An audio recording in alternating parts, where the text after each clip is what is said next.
Good morning. Today my topic is labor code. When we talk about the labor code, the Union government notified in 21st November 2025 the 4 labor code instead of the earlier 29 code. The name suggests of the 4 code is Code of Wages 2019, Industrial Relation Code 2020, Code of Social Security 2020, and last one, Occupational Safety, Health and Working Condition, OSHWC, Code 2020. This act simplify way to define the term salary, not only the salary, the employer safety, employer health, and employee working condition are also to be protected through this act. When we study the labor code, in synopsis relating to labor code, must be attend to historical background from where and why we protect the labor's right. When we talk about the Indian Constitution,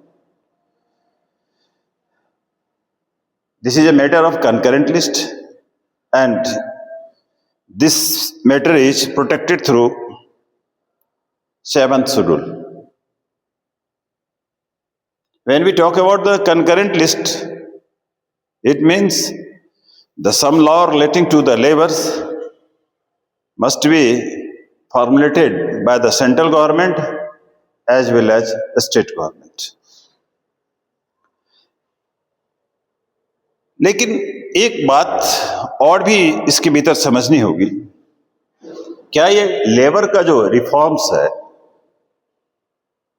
क्या ये labour का reform क्या one day practice थी government की? नहीं। 1999 में अटल बिहारी वाजपेयी की government ने ये सोचा कि लेबर लॉ को रिफॉर्म कैसे किया जाए, क्योंकि 29 एक्ट थे और उस 29 एक्ट को समझने के लिए, उसके लीगल कंप्लायंस करने के लिए एम्प्लॉयर को और एम्प्लॉय दोनों को काफी परेशानी झेलनी पड़ती थी। और इसीलिए अटल बिहारी वाजपेयी की गवर्नमेंट ने एक कमेटी फॉर्म किया, national commission, NCL, national commission of labour, और ये एस्टेब्लिश किया गया इस कमीशन को 1999 में, और उस कमेटी ने अपनी रिपोर्ट 2002 में दिया। और उस रिपोर्ट में ये कहा गया कि हमारे लेबर लॉ की जो संख्या 29 है उसको कम करके 4 या 5 बनाया जा सकता है। और उसका चेयरमैन था उस कमेटी का रविंदर वर्मा। अब आपके माइंड में एक सवाल आ रहा होगा कि आपने तो सेकंड कमीशन की बात आपने कर दी, तो नेशनल कमीशन फॉर लेबर का जो पहला कमीशन था वो कब बना? तो मैं बड़ी क्लियरिटी के साथ में बताऊं, पहला कमीशन 1966 में बना था, जिसको जस्टिस गजेंद्र गटकर जी रिकमेंड किए थे। तो ये तो हमारी बात हो गई कि हिस्टोरिकल बैकग्राउंड क्या रहा है लेबर कोड का। अब हम आते हैं अपने सेकंड नंबर पॉइंट पे। सेकंड नंबर पॉइंट है कि importance of the appointment letter. इस नए कोड में जो अपॉइंटमेंट लेटर है उसका क्या कंट्रीब्यूशन है, वो अपॉइंटमेंट लेटर क्यों जरूरी है। तो जब नए लेबर कोड बने उसमें जो अपॉइंटमेंट लेटर की जो बात की गई है, अपॉइंटमेंट लेटर में एम्प्लॉयर को सैलरी का जो अमाउंट है उसको भी मेंशन करना होगा, सैलरी का, एम्प्लॉय का जो काम का नेचर है वो भी बताना पड़ेगा, उसको क्या ग्रेच्युटी मिलेगी, क्या पीएफ मिलेगा, क्या उसके वर्किंग कंडीशंस होंगे, वो कौन सा पोस्ट होल्ड करेगा, सारी बातों को लिखनी पड़ेगी। और अगर ये सैलरी पे, ये जो अपॉइंटमेंट लेटर है उस पे अगर ये सब सारी बातें लिख दी जाती है तो इसका मतलब वो उसका एक रिटेन एविडेंस बन जाएगा। सबसे इंपॉर्टेंट बात है, क्या लेबर लॉ में ये अपॉइंटमेंट लेटर की जो पोजीशन है क्या वह वॉलंटरली है या कंपलसरी है? पहले होता था कि जब कोई भी डिस्प्यूट अराइज होता था तो एम्प्लॉयर अपने एम्प्लॉय से कहता था हमने तो आपको ये बात कही नहीं, लेकिन अगर उसका हर एक बात अपॉइंटमेंट लेटर पे मेंशन कर दिया जाए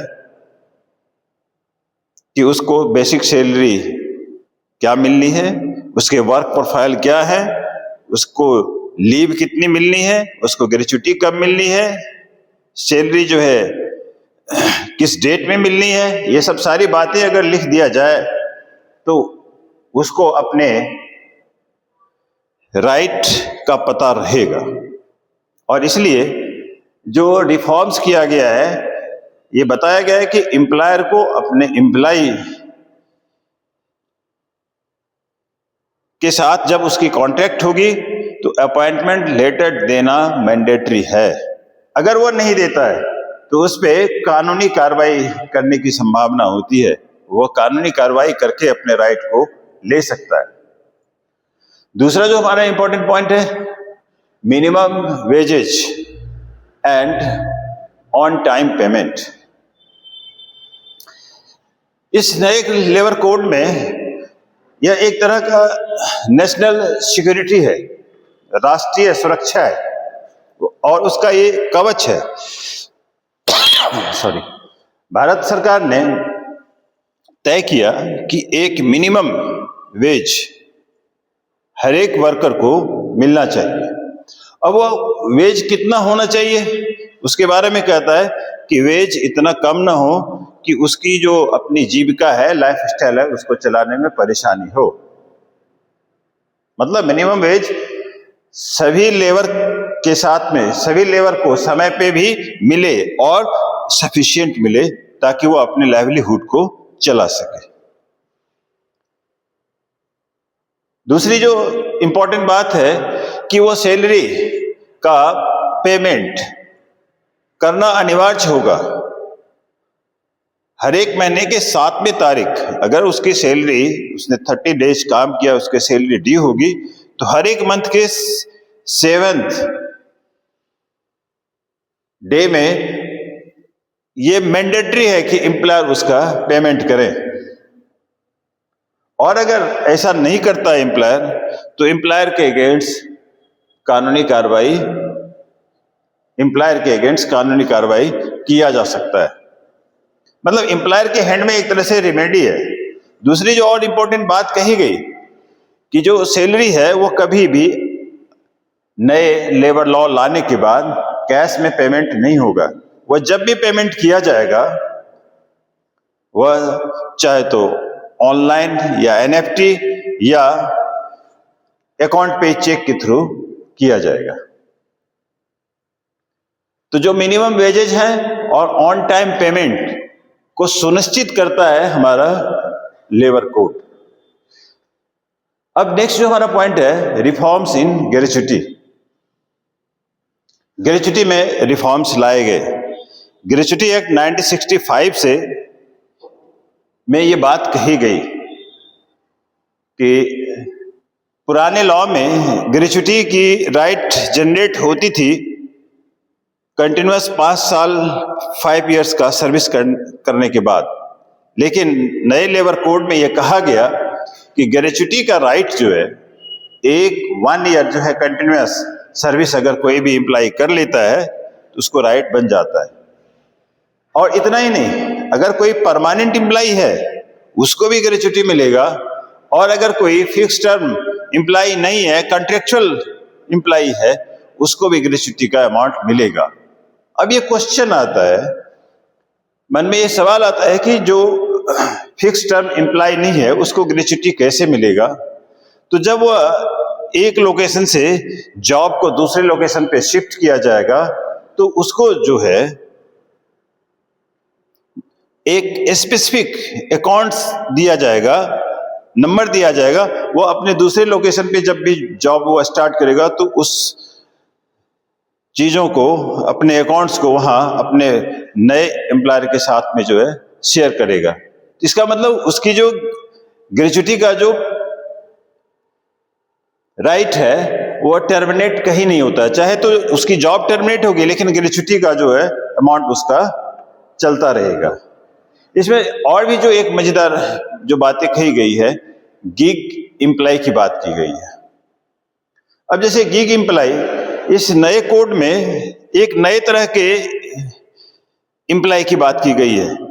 गिग का मतलब ऐसा एम्प्लॉय जो बेसिकली ग्रे इंडस्ट्री में काम कर रहे थे, जैसे स्विगी, जोमेटो, ओला, उबर।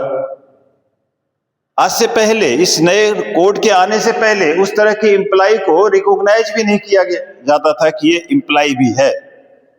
और आज के डे में कोड ऑफ सोशल सिक्योरिटी के तहत कहा गया कि जो ओला के ऐप जो है उसके जो ऑनर हैं, दैट इज एम्प्लॉयर, या उबर या जोमेटो, इस सब तरह के जो एम्प्लॉयर हैं वो अपने टर्नओवर का 1 या 2%, एनुअल टर्नओवर का 1 या 2% अमाउंट अपने गिग एम्प्लॉय के वर्कर को देगा। इसका मतलब जो एम्प्लॉयर की जो जिम्मेदारी है एम्प्लॉय के प्रति, उसको सुनिश्चित किया जा सके। और इसमें एक बड़ी इंपॉर्टेंट बात यह कही गई कि जो इस नए कोड के आने से पहले ओला, उबर या जोमेटो, इस सब तरह के का जो एम्प्लॉय था उसको ये कहा जाता था कि आप तो कंपनी के पार्टनर हो, और उसको जो पार्टनर कह करके वो अपने एम्प्लॉयर अपनी जिम्मेदारी से भाग जाता था। लेकिन आज के डे में वह उसको पार्टनर नहीं, वह उसका एक्चुअल में एम्प्लॉय है, और उस एम्प्लॉयर की कानूनन जिम्मेदारी है कि उस पे उसका जो है ध्यान रखे। इसका मतलब अगर हम देखें तो एम्प्लॉय का एक नया कैटेगरी तैयार हुआ, जो आज से पहले लेबर लॉ के, लेबर कोड के आने से पहले इस तरह की कैटेगरी थी ही नहीं। वह कैटेगरी कौन सा बना? प्लांटेशन से लेकर के डिजिटल मीडिया तक के जितने भी वर्कर्स हैं वो एक नए कैटेगरी में आ गए। जैसे वॉइस आर्टिस्ट, डिजिटल काम, मीडिया में काम करने वाला जो आर्टिस्ट है, या ऑडियो वीडियो वाला जो काम कर रहा है, या जर्नलिस्ट है, या डबिंग आर्टिस्ट है, या असिस्टेंट पर्सन है, इस सब तरह के व्यक्ति का जो काम है जो रिकॉग्नाइज नहीं होता था, अब उसको जो है रिकॉग्नाइज किया जाने लगा इस नए लेबर कोड के तहत। अब जो है वर्किंग आवर्स की हम बात कर लें। वर्किंग आवर्स क्या होगा? तो टोटल जो आवर्स होगा, 1 डे में 48 आवर्स जो है काम करना है, और वो 48 आवर्स चाहे तो आप 8 से 12 घंटा के स्लॉट में आप काम कर सकते हैं। अगर आप 8 घंटे के स्लॉट में काम करते हैं तो इसका मतलब 4 दिन, अगर 12 घंटे के स्लॉट में काम करते हैं तो आपको 4 दिन काम करना है, और अगर आप 8 घंटे पर डे काम करते हैं तो इसका मतलब आपको 6 डे काम करना है। और अगर आप इस 48 घंटे के बाद जो भी काम आप वीक डेज में कर रहे हैं उसका जो पेमेंट है वो पेमेंट नॉर्मल वेज रेट का डबल आपको एम्प्लॉय को मिलना है। इतना ही नहीं, अगर आप 180 दिन कंटिन्यूअस काम कर लेते हैं तो लीव लेना आपकी जो है राइट बन जाती है। तो ये नए नए जो है डायमेंशन हमारे इस कोड में जोड़े गए। उसके बाद ऑक्यूपेशनल सेफ्टी की बात की गई है। हैजार्डस जो इंडस्ट्रीज है उसमें भी अगर आप काम करते हैं तो प्रॉपर सेफ्टी स्टैंडर्ड को मेंटेन करना पड़ेगा। इसका मतलब एम्प्लॉयर हेल्थ चेकअप की भी व्यवस्था करेगी, क्योंकि आप हैजार्डस इंडस्ट्री में काम कर रहे हैं तो अगर एम्प्लॉय का एज 40 ईयर्स से ज्यादा है तो उसका कंपलसरी मेडिकल चेकअप होने के बाद ही वह उस हैजार्डस इंडस्ट्री में जाकर के काम करेगा। मतलब एक तरह से एक डिफरेंट रिफॉर्म्स लेकर के गवर्नमेंट प्रेजेंट है। सोशल सेफ्टी और जो सोशल जस्टिस है उसको इस लेबर कोड में रखा गया है। उसके बाद हम अगर महिलाओं की बात करें, लेडीज जो वर्कर है उसकी बात करें, तो लेडीज वर्कर को नाइट शिफ्ट में भी काम करने के लिए जो है छूट दी गई है, लेकिन एम्प्लॉयर को उसके लिए प्रॉपर उसकी सेफ्टी और ट्रांसपोर्टेशन का ध्यान रखना पड़ेगा। और लास्ट में रिफॉर्म इन इंडस्ट्रियल जस्टिस। अगर हम इंडस्ट्रियल जस्टिस की बात करें तो यहाँ 2 सदस्यीय इंडस्ट्रियल ट्रिब्यूनल, ताकि केस को जल्दी से समाप्त किया जा सके। इतना नहीं, पहला जो है अगर कॉन्सिलेशन में दोनों एम्प्लॉयर और एम्प्लॉय मैटर को सेटल कर लेता है तब तो हमारी जो ट्रिब्यूनल की समस्या है वहां तक मैटर को ले जाने की जरूरत ही नहीं पड़ेगी। अगर एम्प्लॉयर और एम्प्लॉय सेटल नहीं किया तो वो सब सारे मैटर जो है उसके बाद वो ट्रिब्यूनल में जाएगा। उसके बाद इस ट्रिब्यूनल ने क्या है, नेशनल OHS बोर्ड बनाया है। नेशनल OHS बोर्ड बनाया है ताकि एम्प्लॉयर का जो इंटरेस्ट है उसको प्रोटेक्ट किया जा सके। मतलब उसके कॉमन हेल्थ, कॉमन सेफ्टी का नॉर्म्स जो है फॉलो किया है या नहीं किया है। इस लेबर कोड के रिफॉर्म को लाने की जरूरत क्यों थी? कि भारत सरकार ये सोच रही है कि इंडिया 2047 तक एक डेवलप कंट्री बने, और डेवलप कंट्री बनने के लिए किसी भी इंडस्ट्रियल वर्क में जो वुमेन है उसकी पार्टिसिपेशन बहुत जरूरी है, उसकी भागीदारी जरूरी है।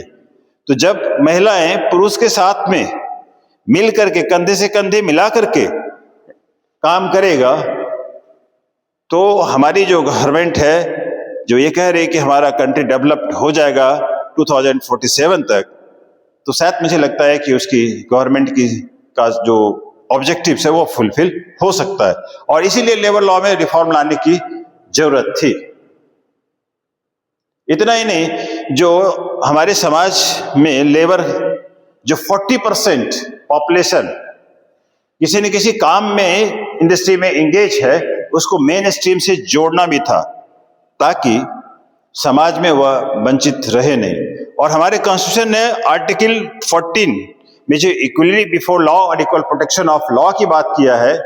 इतना ही नहीं, सुप्रीम कोर्ट ने Randhir Singh versus union of India में कहा कि equal pay for equal work की जो उनकी डिसीजंस रही है उस डिसीजन को भी सार्थक करे और हमारे राष्ट्र को डेवलप कंट्री बनाने में हर एक व्यक्ति का कंट्रीब्यूशन सुनिश्चित करे।